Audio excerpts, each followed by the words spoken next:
오늘 아이를 가질 수 없었던 이 여인 사라의 인생 속에 들어오셔서 사라를 웃게 하셨다고 말씀합니다.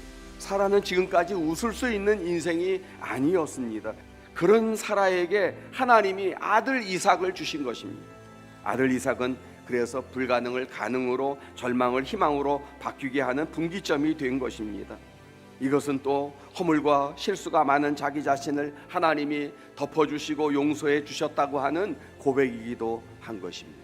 사라는 그것을 믿지 못하고 여종 하갈을 남편과 동침하게 해서 이스마엘을 낳게 했습니다. 하나님의 때를 신뢰하지 못하고 인간적인 수단과 방법을 다 동원해서라도 아들을 얻고야 말겠다고 하는 그런 욕심, 그 불신앙을 드러낸 것입니다. 하나님은 사라의 이 같은 허물까지도 덮어주시고 사라를 웃게 하셨다고 하는 사실입니다. 그럼 어떻게 하면 웃으면서 살 수 있을까? 어떻게 하면? 첫째는 말씀 안에 있을 때 웃게 하십니다. 1절에서 반복되는 표현이 나오죠.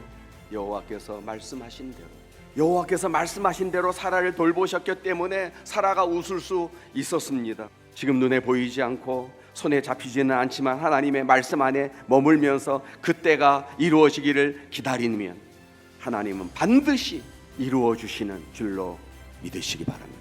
그런데 왜 하나님은 우리가 기다림의 과정을 겪도록 하시는 것일까?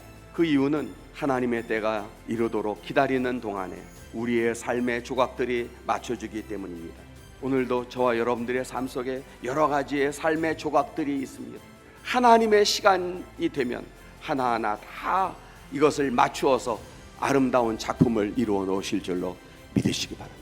노아는 하나님의 말씀하신 심판의 때가 언제인지 모른 채 120년 동안이나 묵묵히 방주를 만들었습니다.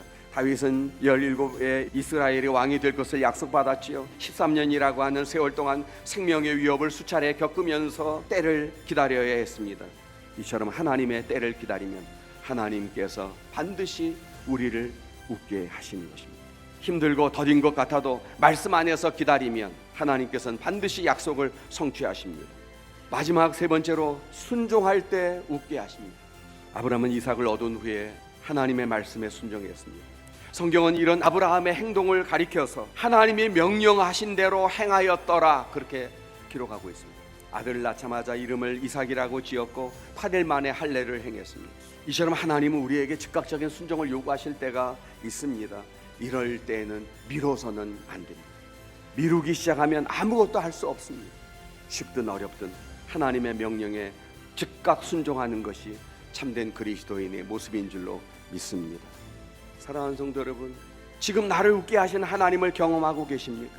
우리를 웃게 하시는 하나님을 통해서 여러분 우리의 삶에 웃음을 회복하고 행복을 회복하고 그래서 그 삶을 지속해 나가면서 마지막까지 웃을 수 있는 진정한 인생의 승리자들이 되시기를 주님의 이름으로 축원합니다.